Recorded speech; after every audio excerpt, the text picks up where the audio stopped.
What is up, you guys? It's your girl Sadie here. Welcome back to my mother freaking channel. Doing so. I'm doing so. I'm doing so good. So today, as you guys can see from the title of this video, I'm going to be giving you guys my 38 weeks pregnancy update. I just went to the doctor. What's today? Today is Saturday.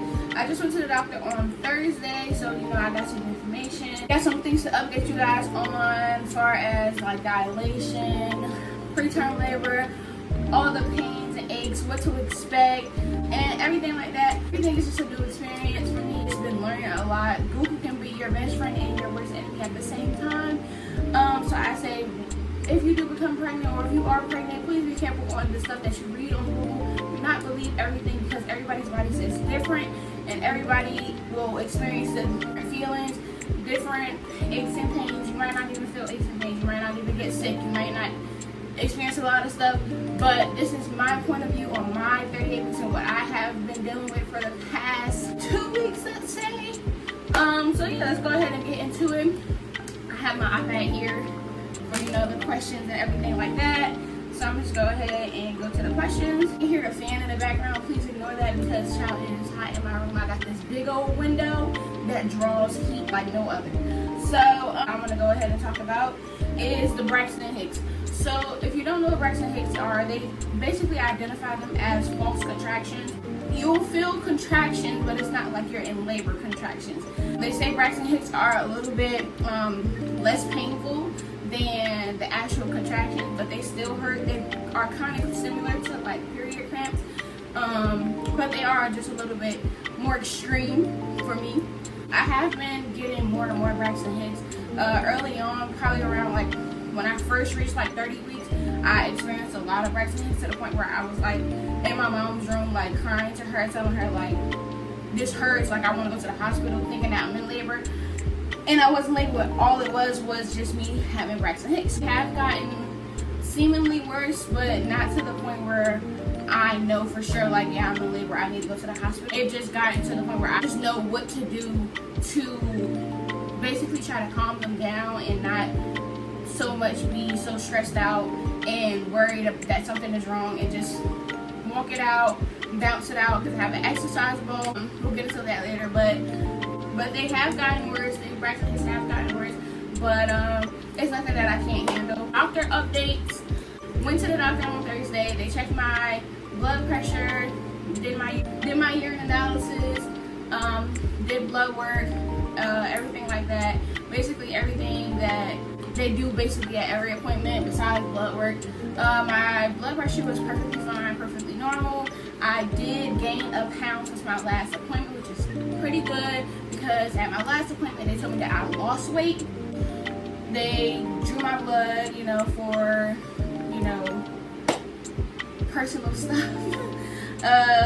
You do have to get HIV tests and syphilis and all of this stuff, which all came back negative, y'all. Your girl is good, of course. They also went in and did a swab test on me because they do have to do a swab test around your 37 to 38 weeks worth of pregnancy. They do a vaginal test where they test your vag to make sure that you have no type of vaginal, diseases or anything like that that can affect your baby when it's coming out or anything like that. So that came back perfectly clear, perfectly normal. And the last thing they did was, which I hate the most, checking my cervix. But when they check your cervix, for me, it hurts really bad because I'm not a person who is like big on being sexually active. Like I'm not, out here just busting it wide open. So getting your cervix checked for me feels like you're losing your virginity all over again. Like, let's be honest here. So check my cervix. Now the last appointment that they checked my cervix was about a week ago. My cervix was completely closed, still hard, nothing, whatever.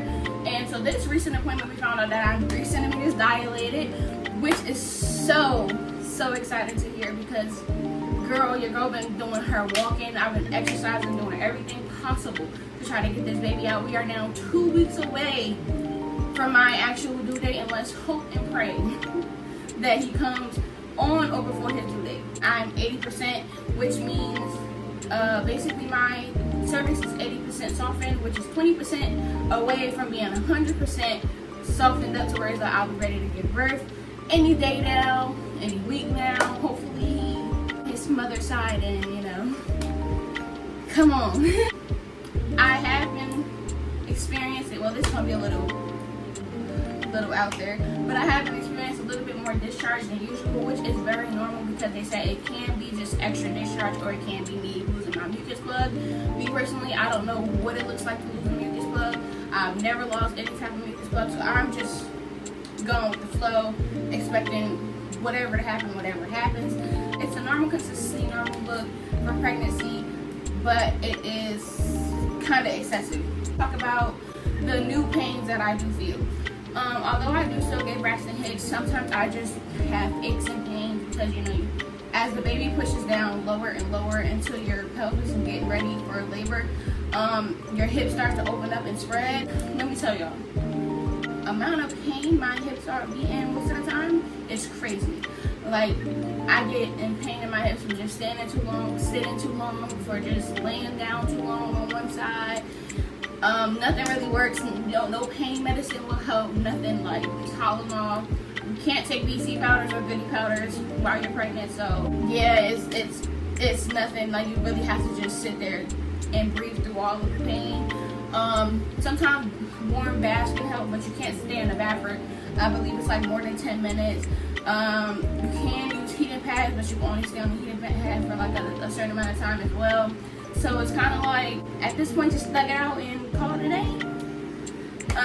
Back pain. I have been experiencing more and more back pain as he drops lower and lower, because I did realize about like almost a month ago that my stomach dropped, and ever since it dropped, it's like the back pain has been increasing more and more and more.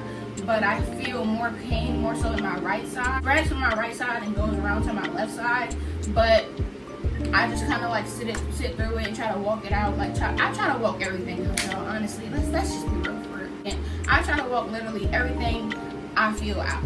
And does it work all the time? No. Does it work 50% of the time? No. But I think I'm doing something. In my head, I'm doing something. It's normal, and at this point, there's no turning back now. And I just do this thing called vaginal lightning. That the doctors, if you are pregnant or if you are about to get pregnant, the doctors will tell you about this thing called vaginal lightning or cooch lightning. It's kind of like a lightning strike through your vagina. It's a random pain. If you get your period, you would know like that random ache that your vagina does. Like, it just clenches and then it just lets go. But with this, it's like that, but it's like kind of like you got stabbed a little bit with that clenching. It does hurt a whole lot, and sometimes it stays for like a good couple minutes, or maybe it'll just last for just a couple seconds. If you're lucky, hopefully it just lasts for just a couple seconds. Me, I have been experiencing it like it'll last for a couple seconds, but then it goes back to back to back to back. Like, I'll be sitting here and it'll come and then it'll go away and then it'll come right back. So it's like, even though it's only lasts for a couple seconds, it's still happening repetitively. Like, it's going back to back to back to back to back to back. Main thing that has been bothering me lately is my pelvis. It feels like somebody is literally punching, kicking, slamming, bone rushing me all in my pelvis as he circles himself downward to like get into position.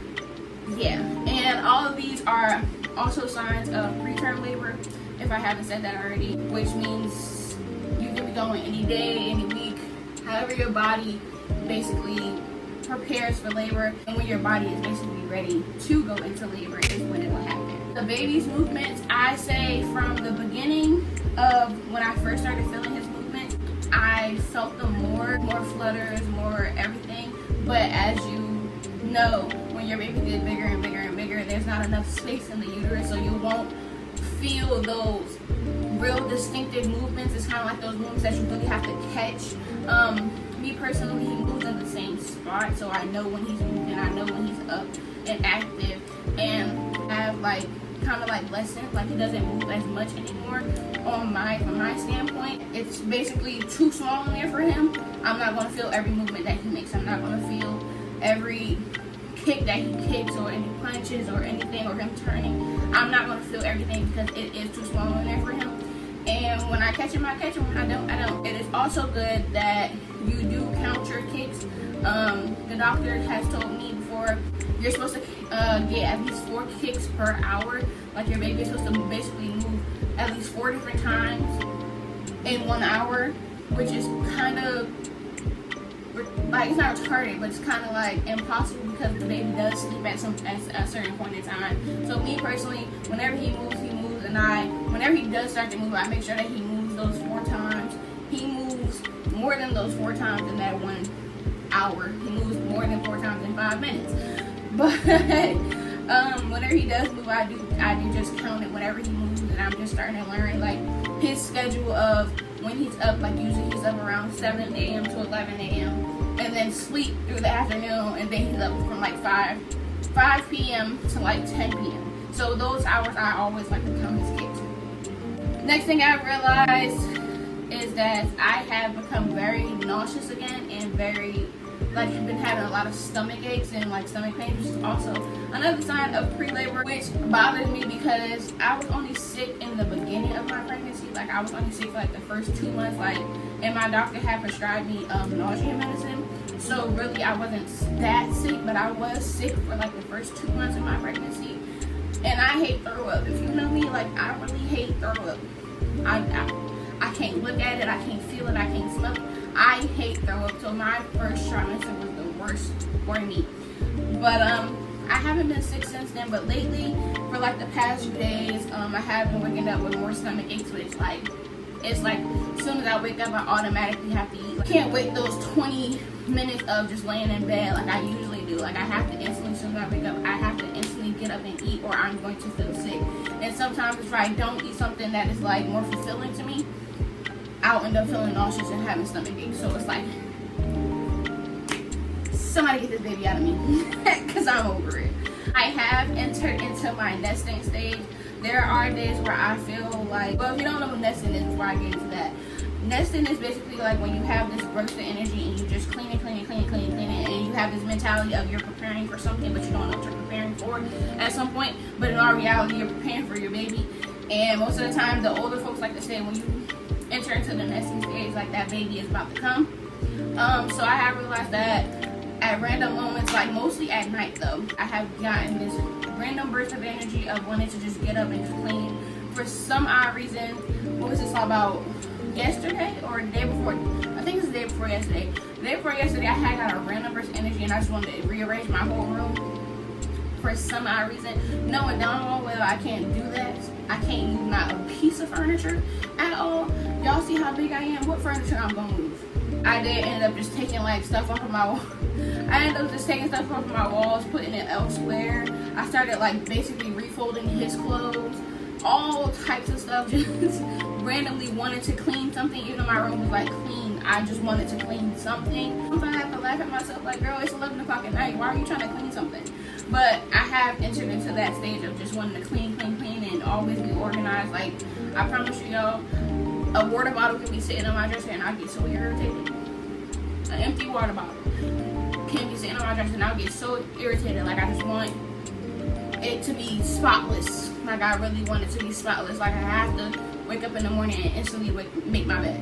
I can't even just go to the bathroom without making my bed. It's excessive. Next, I wanted to talk about having more energy and being also sleepy at the same time.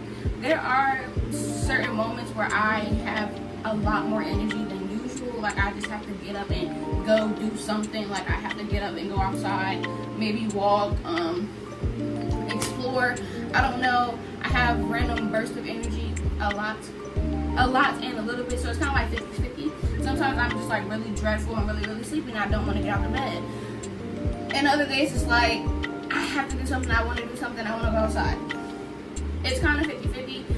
When you get to this stage of pregnancy, apparently it's normal to be more energized and at least a little bit more sleepy at the same time.